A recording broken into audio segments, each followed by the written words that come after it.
Pertama begini, kita bernegara memiliki konstitusi namanya Undang-Undang Dasar 45. Nah, delegasi dari Undang-Undang Dasar 45 itu Presiden diberi mandat, hak prerogatif mengangkat dan memberhentikan menteri-menterinya dan tidak dibatasi.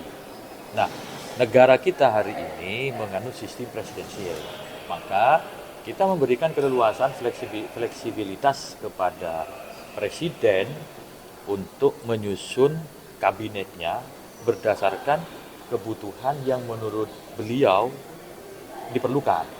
Tapi tadi efektivitas reformasi birokrasi kita batasi bahwa meskipun tidak dibatasi angkanya, tapi ada semangat yang harus dipegang, yakni efektivitas pemerintahan.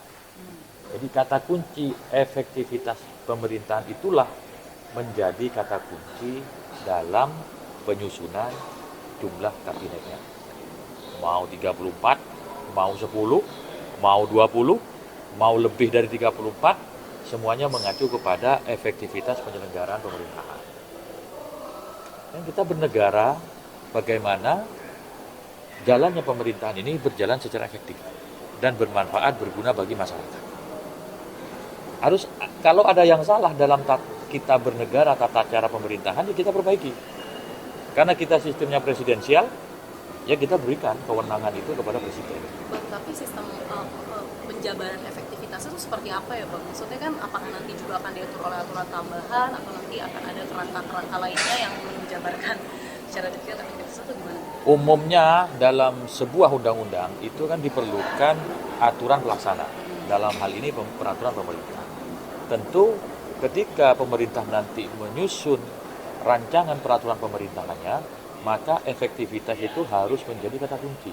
Nah, dalam berbagai praktek penyelenggaraan pemerintahan, karena saya kebetulan lulusan ilmu pemerintahan, jadi efektivitas pemerintahan itu bagaimana pemerintah itu berjalan secara efektif, berjalan secara maksimal, dan berguna apa kepada masyarakat. Apa yang direncanakan oleh pemerintah terakselerasi atau berjalan sesuai dengan skema.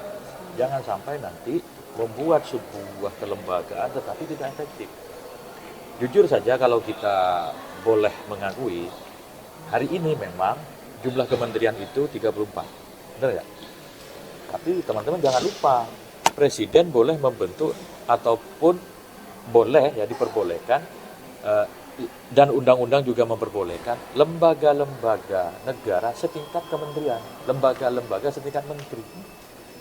Kepala otorita, coba buka di undang-undangnya. Jadi kalau setingkat menteri kan, kenapa nggak disebut menteri aja? Kepala BRIN, itu kan di peraturannya setingkat menteri. Apalagi KSP, itu kan setingkat menteri semua gitu. Sekretaris kabinet, itu kan setingkat menteri. Tapi tidak sebut menteri gitu. Sebenarnya kalau bicara praktek, ya kenapa kita harus malu-malu gitu ya?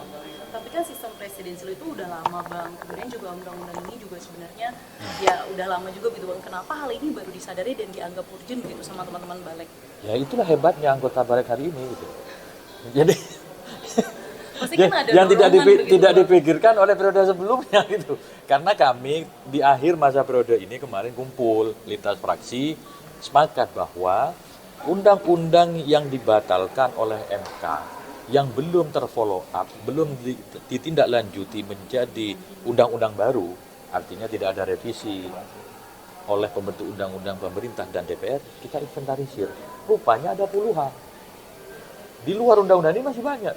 Hari ini kan Kementerian Negara, terus keimigrasian, dan masih banyak yang lain yang itu menjadi dampak dari putusan Mahkamah Konstitusi dan belum ditindaklanjuti menjadi revisi, proses revisi undang-undang. Nah, praktek-praktek yang selama ini kami anggap kurang, ya kami benahi. Soal kemudian bertepatan dengan momentum setelah pemilu presiden, ya namanya DPR lembaga politik selalu bersinggungan dengan yang namanya momentum politik. Kita tidak bisa menghindari itu, karena DPR-nya sendiri lembaga politik. Ya kebetulan saja isunya berbarengan gitu. Apalagi kemarin misalkan teman-teman sempat ramai itu RUU MD3 gitu kan. Gak ada angin, gak ada hujan, tiba-tiba RUU MD 3 dikocok-kocok gitu. Ternyata kan nggak juga hari ini. Meskipun DPR lembaga politik bisa saja melakukan itu. Nah, kami memperlakukan undang-undang yang satu dengan undang-undang yang lain itu kesetaraan, kebersamaan perlakuan.